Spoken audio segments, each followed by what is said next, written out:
आज के टेस्ट में हम लोग इतिहास से संबंधित कुछ महत्वपूर्ण प्रश्नों को देखेंगे। तो चलिए शुरू करते हैं, क्योंकि जितने कम से कम समय में आपको ज़्यादा से ज़्यादा प्रश्न मिल जाए वो आपके लिए अच्छा रहेगा, क्योंकि अब समय बहुत ही कम है।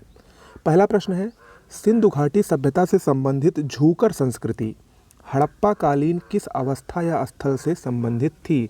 देखिए, झूकर संस्कृति ये उत्तर हड़प्पा काल से संबंधित थी। ऑप्शन ए इसमें सही होगा। और याद रखिएगा, सिंध में उत्तर हड़प्पा को ही झूकर संस्कृति कहा जाता है।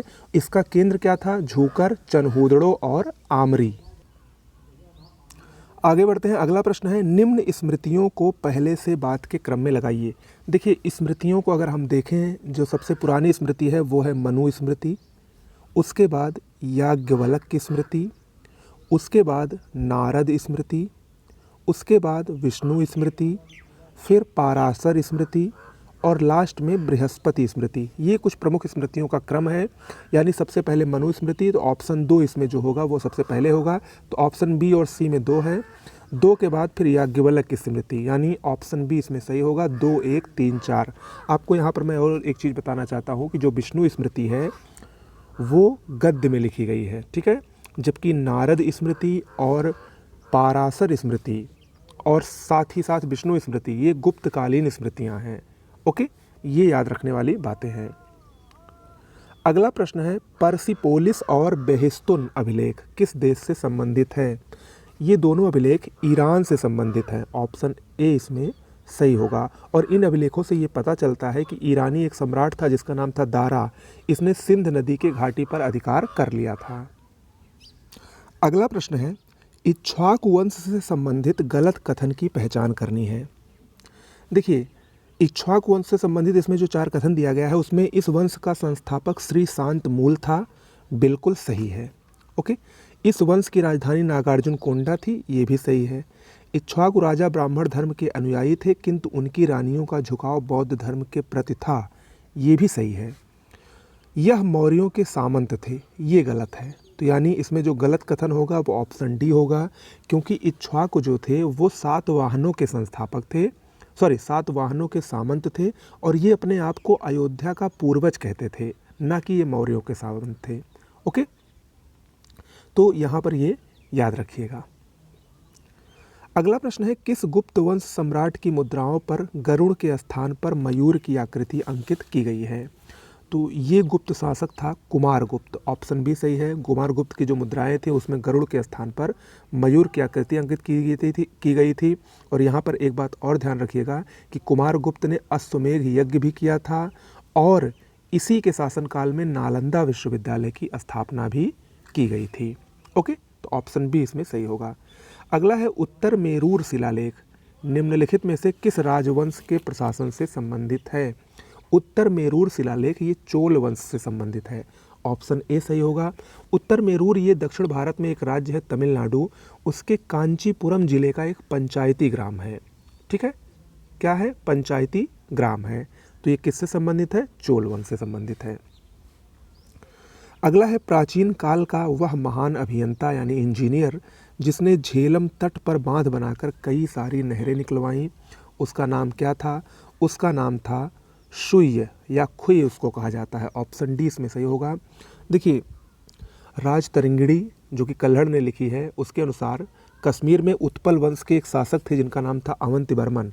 इनके आदेश पर इन्हीं के इंजीनियर सुय ने झेलम, जो कि प्राचीन काल में बितस्ता नदी के नाम से जानी जाती थी, उस पर बांध बनाकर कई सारी नहरें इन्होंने निकलवाई थी, जो कि प्राचीन भारत में इंजीनियरिंग का एक बहुत ही उत्तम उदाहरण माना जाता है। तो ऑप्शन डी इसमें सही होगा। अगला है, यूनेस्को की विश्व विरासत स्थल की सूची में शामिल रानी की वाव का निर्माण किसने करवाया था? देखिए, रानी की वाव, इसका निर्माण रानी उदयमती ने करवाया था, और ये गुजरात के चालुक्य या सोलंकी वंश के राजा भीम प्रथम की पत्नी थी। ओके, रानी की वाव क्या है? ये रानी के लिए सीढ़ी वाला कुआं था जिसको रानी की वाव कहा जाता है। इसको यूनेस्को की विश्व धरोहर स्थल में शामिल किया गया है। गुजरात में ये स्थित है, ये याद रखिएगा। ओके, अगला है, सल्तनत कालीन सुल्तान गयासुद्दीन बलबन के विषय में निम्नलिखित में से कौन सा कथन सही नहीं है? कथन में पढ़ रहा हूँ। इसने जिल्ले इलाही की उपाधि धारण की, बिल्कुल सही है। रक्त और लौह की नीति अपनाई, बिल्कुल सही है।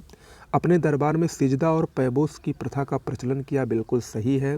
लेकिन ऑप्शन डी जो है, इसके काल में मंगोल आक्रमणी चंगेज खां भारत की उत्तर पश्चिम सीमा में आया था, ये गलत है, क्योंकि ये इसके काल में चंगेज खां नहीं आया था, बल्कि इल्तुतमिश के समय में आया था। ठीक है, तो ऑप्शन डी यहाँ पर गलत है, बाकी से सभी कथन यहाँ पर सही है। ओके, अगला है, किस संत को महाराष्ट्र का कबीर कहा जाता है? महाराष्ट्र का कबीर ये संत तुकाराम को कहा जाता है। ऑप्शन बी इसमें सही होगा। संत तुकाराम ने वरकरी संप्रदाय की स्थापना की थी, इन्हीं को महाराष्ट्र का कबीर कहा जाता है।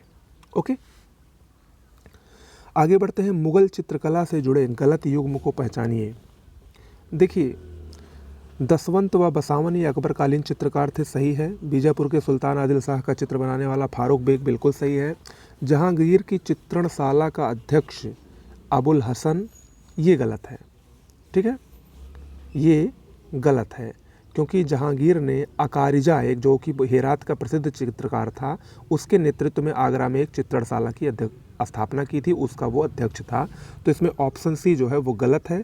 शेष ये नादिर उल अस्त्र, ये उस्ताद मंसूर को उपाधि दी गई थी, ये बिल्कुल सही है। तो इसमें ऑप्शन सी जो है यही गलत है और शेष तीनों सही है। आपको बता दें, जहांगीर का जो काल था वो मुगल चित्रकला का सबसे चरमोत्कर्ष काल था।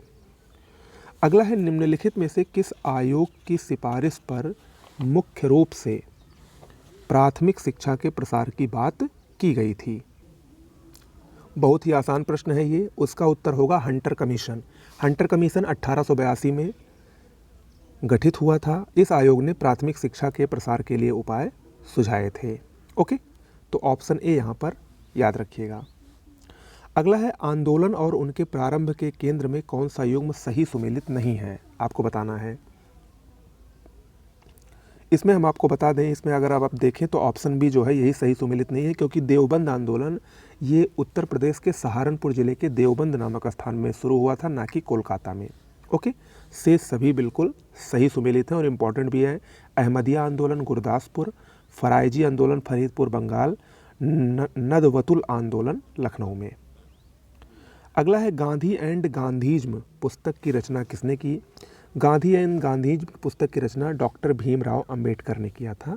ऑप्शन ए इसमें सही होगा। अगला प्रश्न है, व्हिटले कमीशन किससे संबंधित था?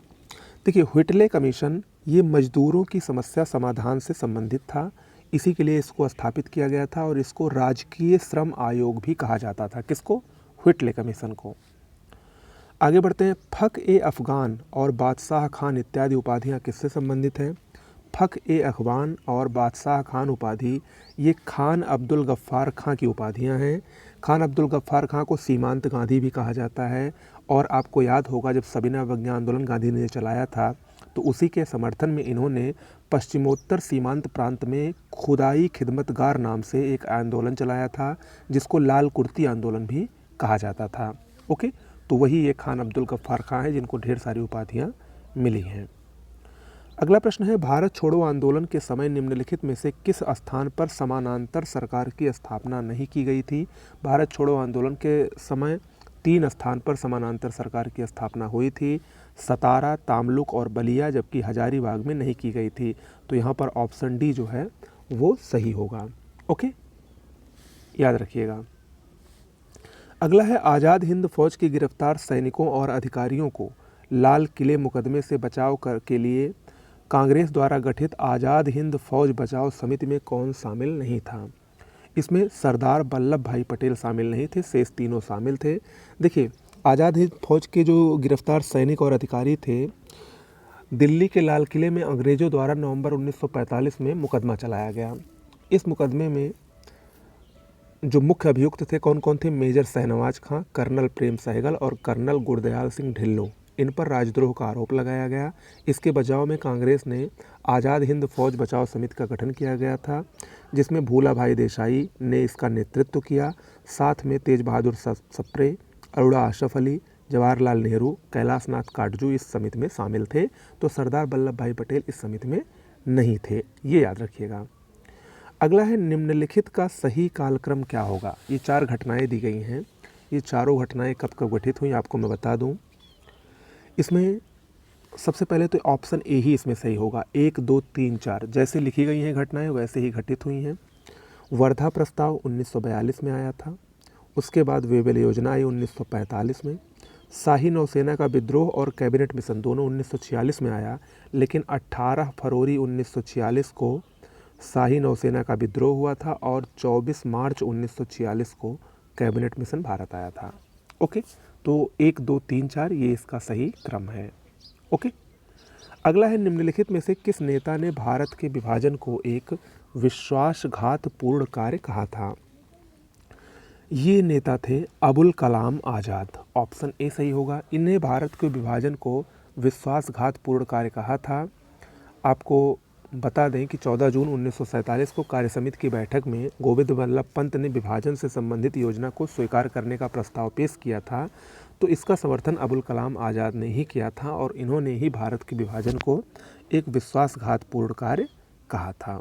ओके, तो ये आज के कुछ महत्वपूर्ण प्रश्न थे। कैसा लगा आपको कमेंट बॉक्स में ज़रूर बताइएगा। ये अनवरत आपके एग्ज़ाम तक जो ये प्रश्न है वो चलते रहेंगे और याद रखिएगा इन प्रश्नों के बीच से ही आपके एग्ज़ाम में प्रश्न आने की पूरी संभावना बनी रहेगी।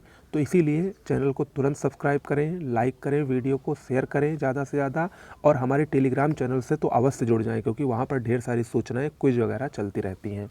ओके, डिस्क्रिप्शन बॉक्स में उसका लिंक दिया गया है। नमस्कार।